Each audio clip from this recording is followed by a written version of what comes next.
But she just stood there with a little watering can and just nourished me along and changed me. Somebody once said that the chains of habit are too light to be felt until they're too heavy to be broken. I had been terrified of public speaking. I couldn't do it. I'd throw up. And I knew if I didn't cure it then, I'd never cure it. And so I saw an ad in the paper for the Dale Carnegie course, which worked on developing your ability to speak in public. And I went down there. Be sincere. A good smile has the same effect as a puppy's tail. When a puppy wags... They made us do all these crazy things to get out of ourselves, and so we stood on tables and did all kinds of things.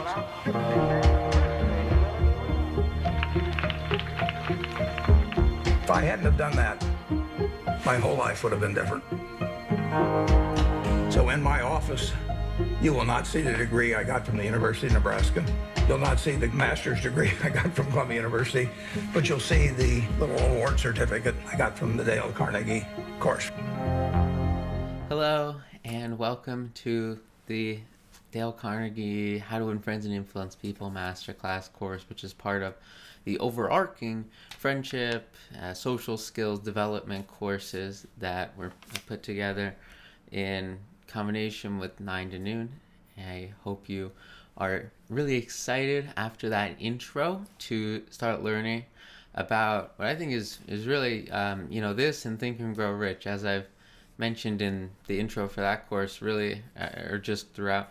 I mean, these were really two, I think, of just seminal works that shaped, I would say, not only American society, but really how I extrapolate a vast majority of business leaders and entrepreneurs, investors, and executives approach what we call business. It's been 7 years since I had a real job, and it's been such an interesting journey learning and experiencing firsthand really raw capitalism, markets, and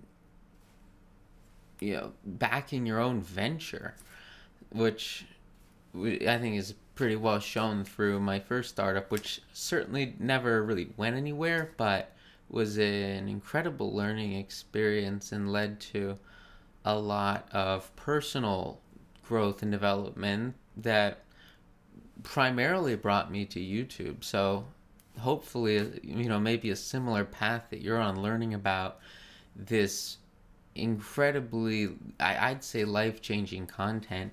The clip at the beginning of this video was from an HBO documentary on Buffett. And at the beginning of it, he gives this metaphor of your body. Imagine that you could get a car, any car you wanted, was his story, and it would be in your driveway tomorrow. But it's the last car that you'll ever get. And his perspective was that you would take very good, impeccable care of that car, because you have to live with it for the rest of your life. And you get to enjoy whatever you decide in that metaphor to make it. And he segues that into what is your mind, your education. And I think it's completely true.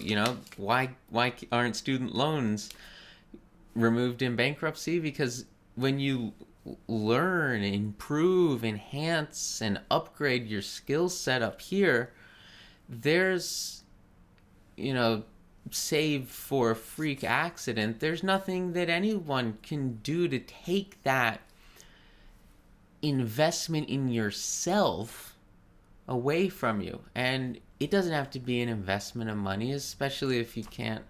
When I was starting out, it was some people thousands of dollars, for tens of thousands of dollars for courses, masterminds, and they try to gatekeep information, and it's understandable. I've seen firsthand just how much work, how much collaboration, how many resources go into making this kind of educational content, and it's a lot. But I really do think that it's best. It's kind of like when a movie gets released.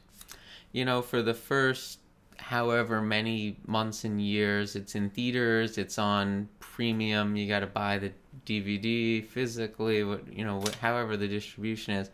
But at a certain point, that information, eventually it winds up on Netflix or something, right? And it becomes something that is influential to an immeasurable amount of, so many more people than if it was kept behind closed doors. And I think creates a new audience, because you're really accessing people that wouldn't learn that information anyway. From almost like, I think about a year after publishing 9 to Noon, I put it on LibGen, which is this free library website thing where you can share books, basically.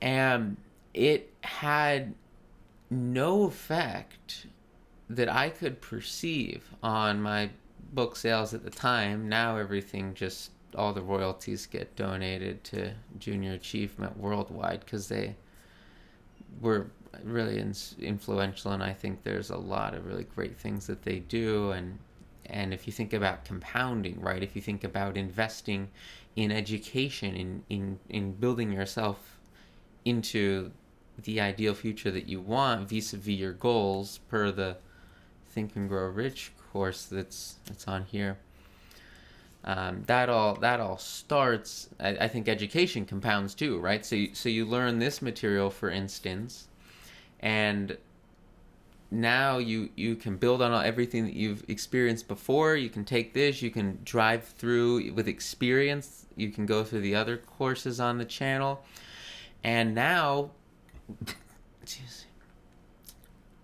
what you understand builds and builds and builds on itself, kind of like an investment portfolio where your interest starts earning interest.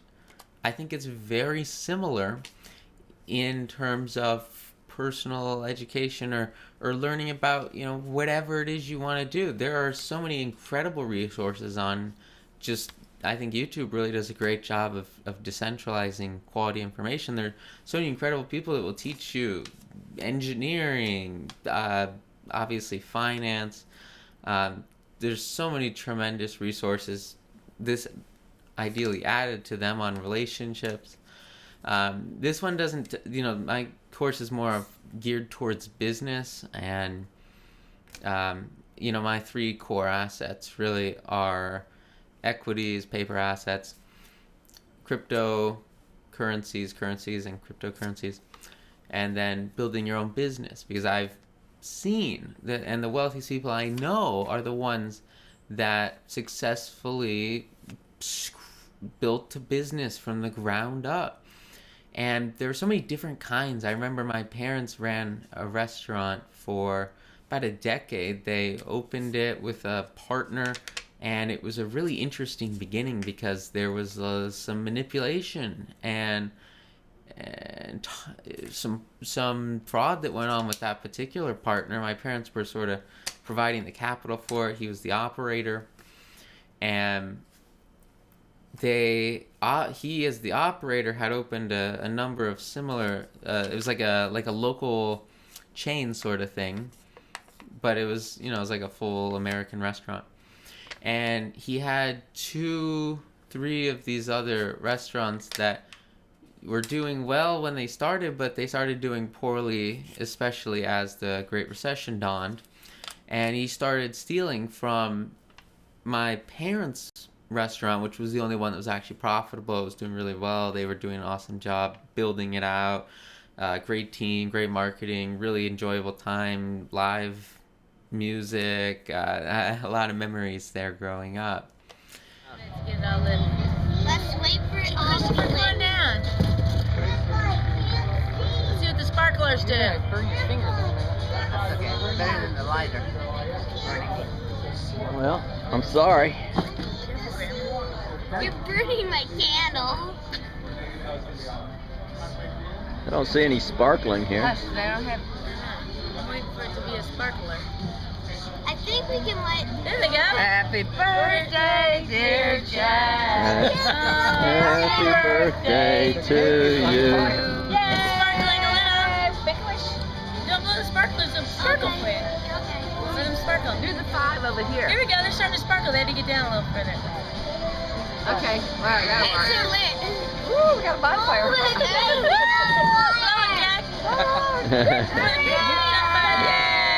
That one. Let the sparklers Let the go. sparklers sparkle. Yeah. They're sparkling. I'm not getting the bird. There they go. Look, they're starting to sparkle now. Yes, you are. No, Look you at don't. wind. Cut it and give it I have to be here for all those occasions. birthdays and everything. Oh, yeah. Wow, who picked that? I did. Chocolate chair. And they got in a whole lawsuit over it, and they forced him out. He had to sell the stock back to them, and it was this whole fiasco. And that was going into the Great Recession, and then after the Great Recession is sort of, at least after it hit, it really started hitting their business, and all of a sudden, instead of making the restaurant business, at least by my understanding of what I've been told, about 10% profit margins. So they were clearing, like, I think $2.5 million a year. So they were making a reasonable salary between them on that. But they were really getting closer and closer to break even up until when I was about 11 or 12. And that was sort of around 2010, 2011 when they separated and left me, I'm fine, and I'm not going to play. I put a video up on here on what the divorce was like from my perspective, and I'm not going to try to play that card here, but it did certainly leave me with first of all, it made me step up. I don't think I would have gone to the gym and dieted and lost 50 pounds in 6 months if it wasn't for that, me wanting to step up, and then that gave me the confidence to really try to become the man of the house and go get that first job at Subway, which eventually led me to, it was an incredible experience. I've talked so much about it on here, but without that, I never would have been fed up with the management structure is something now I'm building a lot of new ideas with Block Transfer, Procyon. I run a flat organization, and that would never have happened if it wasn't for that experience. So I'm so thankful for it. But that's eventually what led me to quit my job to trade stocks full time, and really allowed me, thanks to the power of markets, to do what I love every day, which is I remember I meditate every day. I can't recommend it enough. Everyone I know that is worth over $10 million meditates once or twice. I do twice a day. And I remember in high school and college, I wanted to drop out of college just to trade stocks so much every single day. I'm here now. I finished it, and a lot of incredible things happened in that journey that I honestly think I would just be trading stocks if I had dropped out, and I would love it, but I wouldn't be fixing some of the very material problems in our market infrastructure if that was the case. And so I'm very thankful for how things worked out.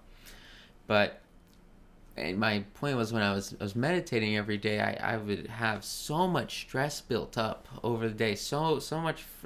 It's like when you meditate, right? And there's so many amazing resources out there on how to do it. I just have a pretty simple method. I think I've talked about it on here. I'd look at maybe the fitness video I did, because I'm not like gonna teach you guys fitness, but it is very important, and it empowers you to have the energy, the health, and the longevity that you need to enjoy your wealth in the first place. I do a pretty simple routine. I just go over my goals vis-a-vis the Think and Grow Rich course, and then it's just breathing in your nose, breathing out, out your nose, sometimes out your mouth, just focusing that energy on the breath and clearing the mind, letting thoughts flow, but really not focusing on any thoughts, and just focusing everything that you can on that breath and letting your mind clear itself.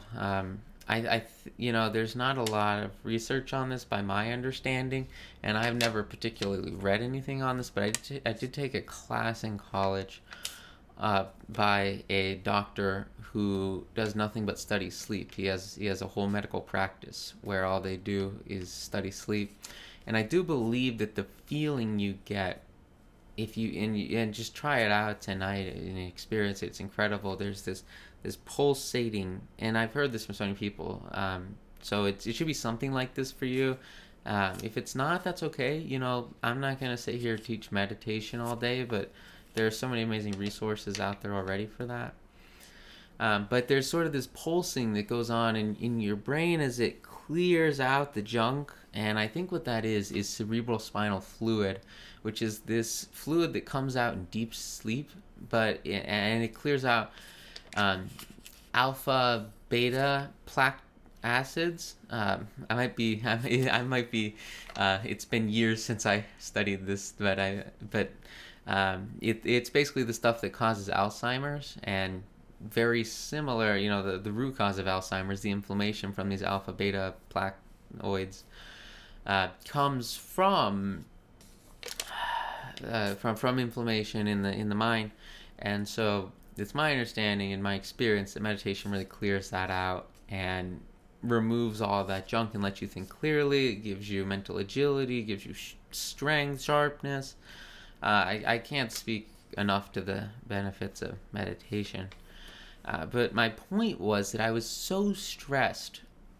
My meditations would take 25 minutes and it would be unbelievably painful. It's almost like that feeling that you get when you hold your pee in for like 4 hours and then you finally get to go to the bathroom, and it's like, opening floodgates. Like, that's what it would feel like every single night.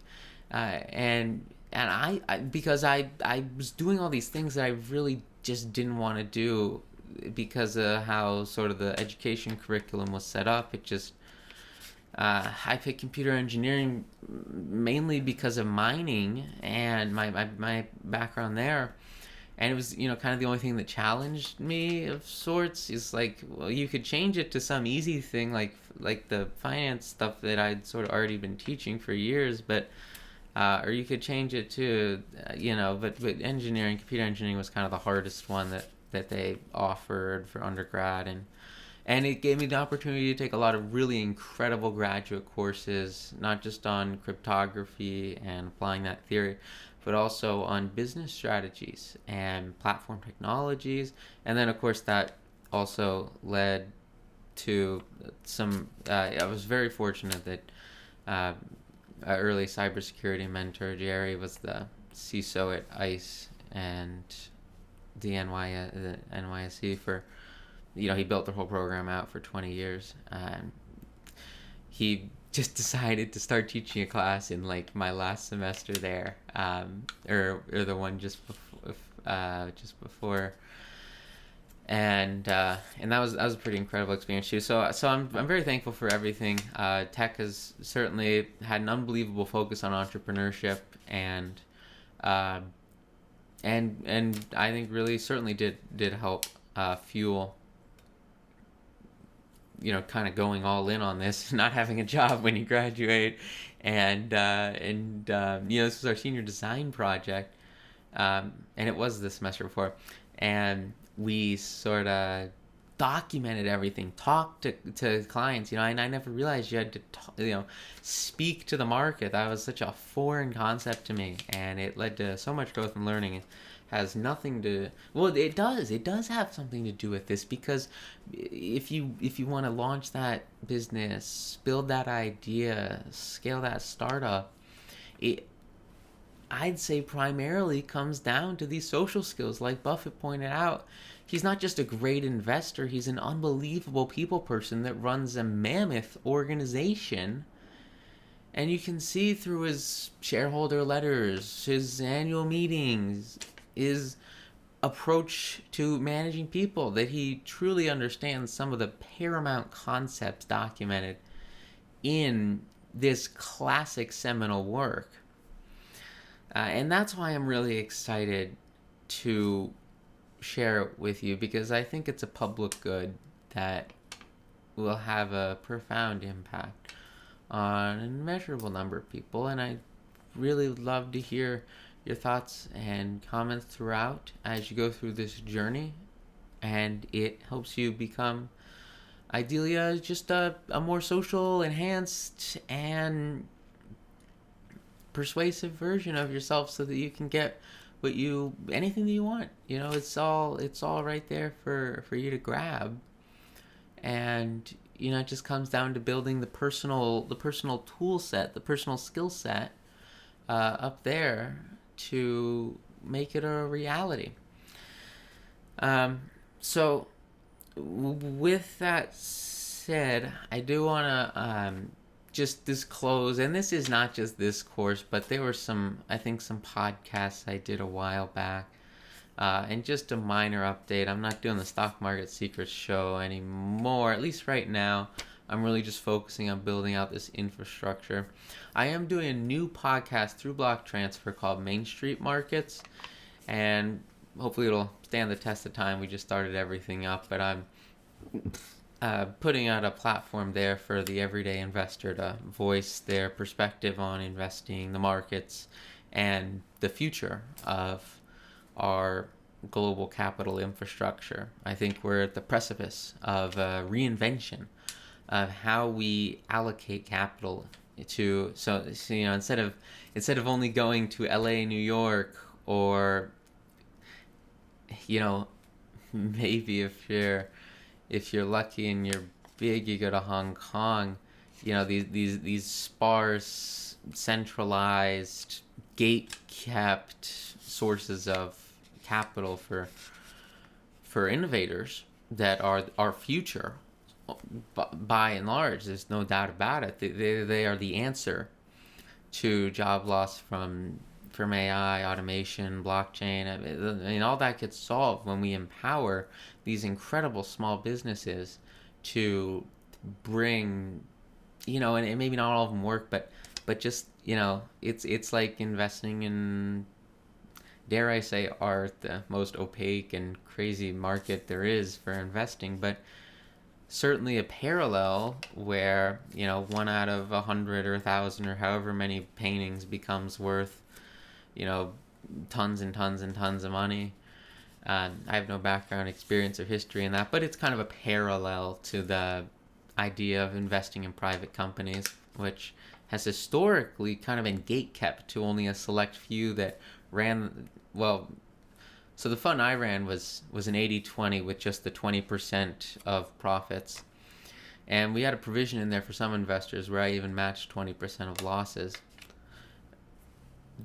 But these venture investments in private companies, which are the lifeblood there, they are building our new global economy. They are, companies are staying private for longer and longer. There's so much data around that, because the private market, there's just a lot of work to go public, a lot of paperwork, and I think there's a real opportunity for us to democratize. And people say democratize private markets. I think really we need to have a complete reworking of how we distribute capital in a manner that's much more decentralized. It really opens up any company to receiving that investment from anyone, because the best investors you can have, and I've seen this over and over, I've seen this with the startups we talked to and just experienced it personally with early clients in my first blockchain company and now here.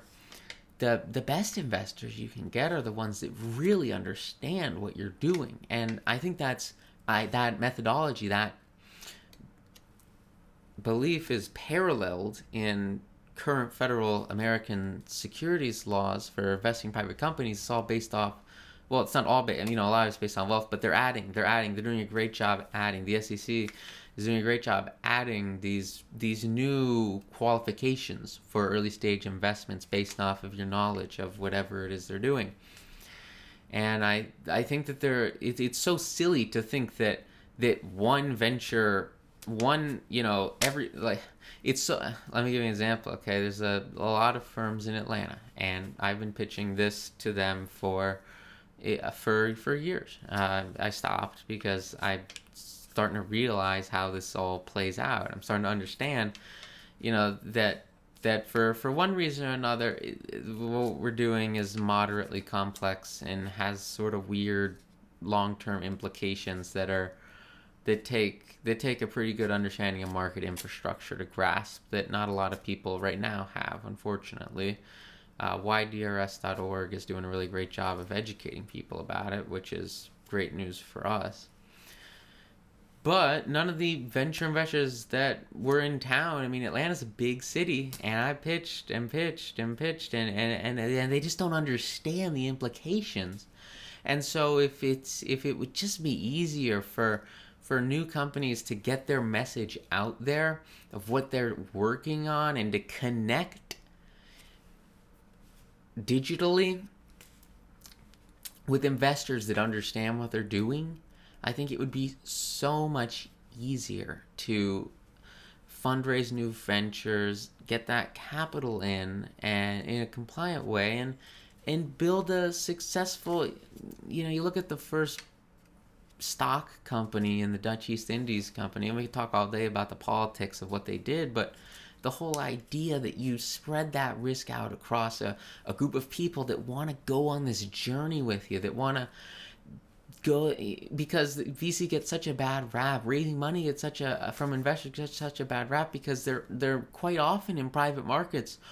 You think of the idea of a shark, they're horrible deals a lot of the time because there's so little competition. Imagine if a company went public tomorrow and there was only one person, one investment bank that could buy this, that was buying the stock, and the company had to sell their shares at whatever price the investment bank would pay. So the investment bank will pay as little as possible because there's no competition. There's nobody bidding the price up in a fair opening auction.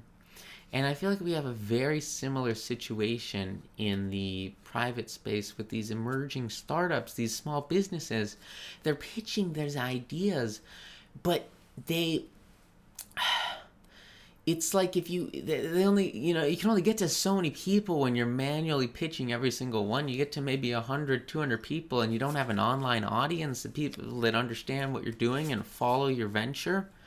If you can only pitch a few, a relatively, comparatively small number of people, and none of them get what you're doing because it's some, long shot thing, then this is what happened in my first, I co-founded it, a first blockchain startup. It just doesn't get funded. It dries out, and if there's no click, there's no capital.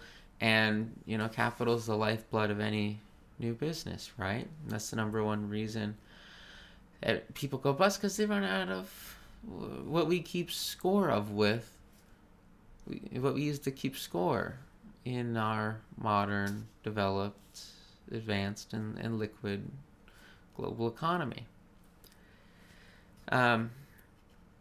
So anyway, I was having some troubles when I recorded this.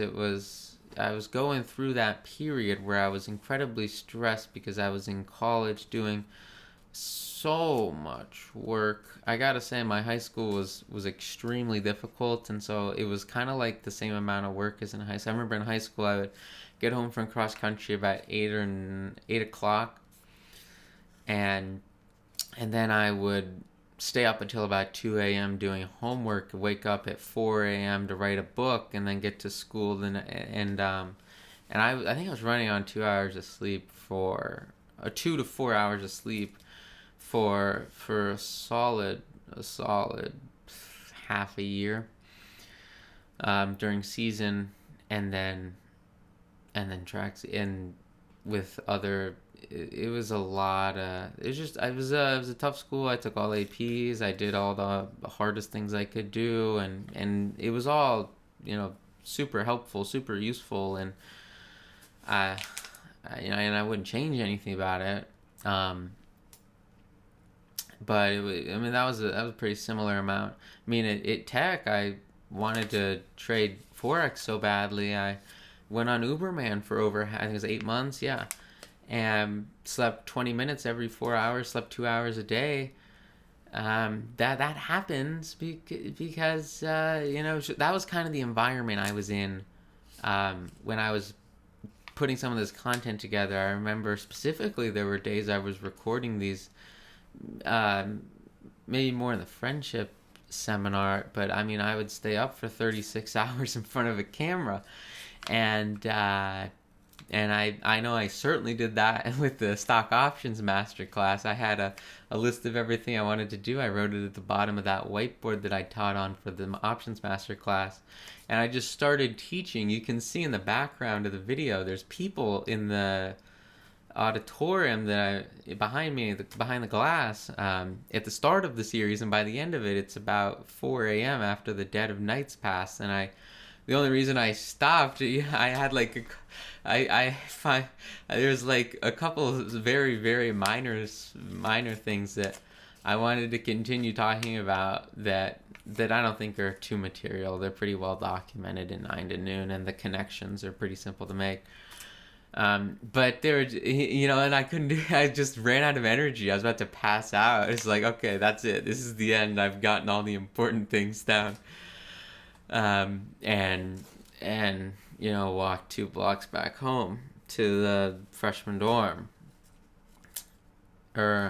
Yes, that was freshman dorm. Yeah, and then COVID hit, and that was yeah. So a lot of, and the point being is in, I was having a stressful time, and it comes into play because I at the time had a strained relationship with my mom, unfortunately, and I can't say enough great things about my mom, my family. They've been so loving and supportive, and she's just incredible and really an amazing person in every sense of the word, and someone I look up to. I love her so much. Can't say enough positive things about her and anyone in my family. But I was having a tough time because after my parents' divorce, as I mentioned in the video, kind of talking about it, I would bounce back and forth between them. And as you can imagine, there was some, not the greatest not the greatest feelings between them as I'm going from Charlotte with my mom to Atlanta with my dad, back and forth. And it was challenging. I always felt since they separated, I had to kind of choose sides and align with one or the other because they would want to do and say and be opposite things. And that was, it was really challenging. It introduced me to the idea of politicking, where you have to kind of like fight for both sides and work the nuances of a conversation and the different valuable perspectives that must be weighed. And a lot of great social skills, and I think a lot of that information gets reflected in the stories I add on in this seminar and throughout the channel. But it was difficult, and I just want to say I do mention that relationship with my mother a couple of times throughout this program, and I just want to clear the air and set the record straight from the first point here that we have such an incredible relationship now. It had been a challenge since I was young. I think I was 13. I was diagnosed with Asperger's, and it had always been a challenge for me to understand people and to build rapport, connections, and longevity any of my relationships. And I was having I had previously for so long had a difficult time with that relationship with my mom, and I'd been working on it for years and years when coming up to and throughout a lot of the content on here. And I just want to clarify that I have nothing but great things to say about her, and any example I use with her really should be taken as a principle of what it's about. And I always believe that even if times are difficult with loving family, if it really is a quality, good household, that which I think is most cases, then it's always worth the time and effort to go in and make that a success, make it a blossoming and proliferate a really great relationship. Because at the end of the day, what's the point of living, right? Is it to amass wealth? Is it to have the most incredible body? I'd say, and a lot of people tend towards the idea that it's about the connections and the relationships that you build, which lead to the experiences of your life. Because so much of relationships are just shared experiences with people that you come to really enjoy. And it's beautiful when it happens, and leads, I'd say, to really profound happiness and joy. So that's kind of my summary on family love. I wouldn't be here without support of an immeasurable number of people, and I really can't express enough the appreciation that I have for everyone, my parents, my sibling, cousins, grandparents, family. I remember in the original copy of 9 to Noon, I since removed it because it just, it was so much fluff, but I think I had 3 or 4 pages of people's names that I was just thanking, and that's always been a challenge of mine. I'm very, very thankful, and I could go on for 20 minutes just thanking people and telling stories about them. But I will leave it out with one person that really affected me growing up, affected my perspective on romantic relationships, which, like I said, not really getting into too much here. Affected my perspective on distributed education through a lot of his work, putting quality content on this platform, and that was Coach Corey Wayne. I would really recommend his channel for anyone that wants to establish a quality, loving partner relationship, because you go through Think and Grow Rich and you understand a lot of the principles there. It just naturally ties into this innate human need, it seems, to be with someone, and it's really, I wouldn't be here if it weren't for confidence about a year and a half into block transfer that came from the support of my partner and her dedication to my vision, which showed through her actions and words, affections. And really was you saw the beginning of this clip was Buffett talking about how his wife really got him, so influential in bringing him to where, and that's very clearly shown throughout a lot of his, his media out there. And, I think it rings true.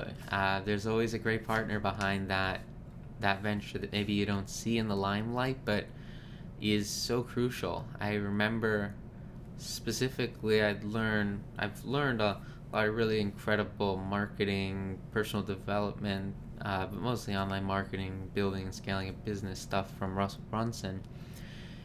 And I talked with him throughout some of his content. And I remember a story he said about very early on. I think he was still in college, and he was buying all these online courses because that was the only way to get information back then about online marketing and businesses. There was no YouTube to the extent that we have this incredible gift today. And he talked about spending all his last dimes on these seminars and tours and education to grow his mind to into what eventually became the mind that built I think, what do they call it, the fastest growing non-VC backed software company on the planet. I remember they talked with my dad had circulated around at Wells, and he met with some of the people that were talking to him and the founding team trying to do the valuation of the startup when they were considering an exit, and they wanted it, and they valued it like $1 billion, and all that came from the quality content that he fed his mind. And I really hope that you have a similar result going through this transformative coaching. And he was talking about how his wife was working as a bartender, if I remember correctly, and they were sitting on the couch cutting up their credit cards because she was supporting him, and they were really struggling to make ends meet. And it was so inspirational to see that in America you really can start anywhere and make your journey a reality, bring it into success when you understand the principles. Nowadays he preaches that everything came from Napoleon Hill, so would go through definitely the Think and Grow Rich class if you haven't, and obviously the social skills to really build out what is now a company with hundreds of employees.